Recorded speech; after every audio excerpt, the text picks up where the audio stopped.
ദൈവത്തിന് സ്തുതി. പ്രഭാതകിരണത്തിലേക്ക് സ്നേഹവന്ദനം. ഭാഗം 2254. ഇന്ന് മാർച്ച് മാസം 3-ാം തീയതി. ഈ ആണ്ടിലെ 62-ാമത്തെ ദിവസത്തിലെത്തി. ഇന്ന് വലിയ നോമ്പ് അതിൻ്റെ 16-ാമത്തെ ദിനത്തിലെത്തി. പൊതുവെ നമുക്കൊരു വിചാരമുണ്ട്, അങ്ങനെ തന്നെ പറഞ്ഞുറപ്പിക്കാനായിട്ട്, ഉറപ്പിച്ച് പറയാനായിട്ട് പറ്റും.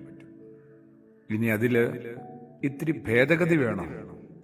എൻ്റെ ഉള്ളില് ഇങ്ങനെയൊരു വിചാരമുണ്ട്. എൻ്റെ ജീവിതവുമായി ബന്ധപ്പെട്ട്, ജീവനും ജീവിതവുമായി ബന്ധപ്പെട്ട് എനിക്കിവിടെ ചില അവകാശങ്ങൾ കൂടി പതിച്ച് കിട്ടിയിട്ടുണ്ടെന്ന്. അത്തരമൊരു വിചാരമുണ്ടെന്നേ ഒരുപക്ഷെ നിങ്ങളുടെ ഉള്ളിലും.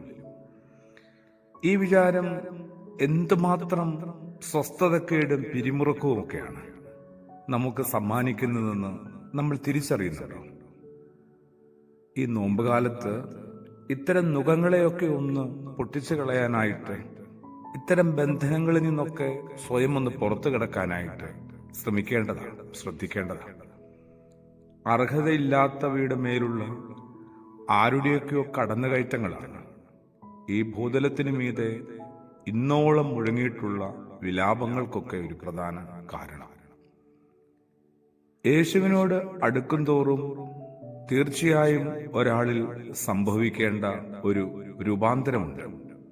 യോഹന്നാൻ മാബ്ദാനയുടെ ഭാഷ കടമെടുത്താല് ഒരുതരം ഞാൻ കുറയൽ പ്രക്രിയ. അങ്ങനെയൊന്ന് ഈ നോമ്പുകാലത്ത് എൻ്റെ ജീവിതത്തിൽ സംഭവിക്കുമോ? എവിടെയാണ് ഇങ്ങനെ മറ്റൊരാളുടെ മീതെ എനിക്ക് ചില അവകാശങ്ങളൊക്കെ ഉണ്ടെന്ന് ഞാൻ തെറ്റിദ്ധരിച്ചു പോകുന്നത്? ഞാൻ മറ്റൊരാൾക്ക് മീതെയാണ് എന്ന് കരുതി തുടങ്ങുന്നിടത്തുനിന്നാണ് ഒരാളുടെ ഉള്ളിൽ ഈ അവകാശബോധങ്ങളുടെ ആദ്യത്തെ വിത്ത് വീഴുന്നത്. എന്തെല്ലാം കാരണങ്ങൾ കൊണ്ടാണ് നമ്മൾ മറ്റുള്ളവർക്ക് മീതെയാണെന്ന് കരുതുന്നത്? ഒന്ന് ഓർത്താല് ശരിക്കും ഫലിതമാണ്, ലജ്ജിപ്പിക്കുന്ന കാര്യമാണ്. ചിലപ്പോഴത് ജന്മത്തിന്റെ പേരിലാണ്, ജനിച്ചതിന്റെ പേരില്.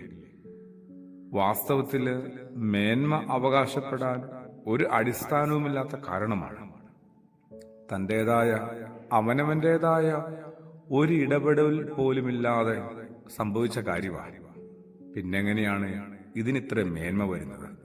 ഒരു പ്രത്യേക കുടുംബത്തിലോ കാലത്തിലോ ഒരാൾ പിറന്നുവെന്നത് അത്ര വലിയ കാര്യമാണ്. എന്നിട്ടും എന്തുമാത്രം അടിച്ചമർത്തലുകളാണ്, ചൂഷണമാണ് ഈ കാരണത്തിൻ്റെയൊക്കെ പേരിൽ അന്നും ഇന്നും നടമാടുന്നത്.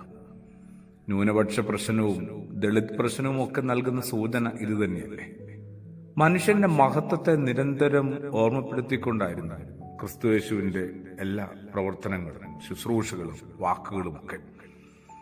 നമ്മുടെ മനസ്സ് ഇതുവരെയും മാറിയിട്ടില്ല. മാറാൻ സാധ്യതയുണ്ടോന്നറിയില്ല. ഈ നോമ്പുകാലം അതിനുവേണ്ടി നമുക്ക് കാര്യമായിട്ടൊന്ന് പ്രയോജനപ്പെടുത്താവുന്നതാണ്. അതെ, കുറെ കൂടി സുബോധത്തിലേക്ക്, തിരിച്ചറിവിലേക്ക് എന്നെ ഒന്ന് ആനയിക്കണമേ. ആമേൻ.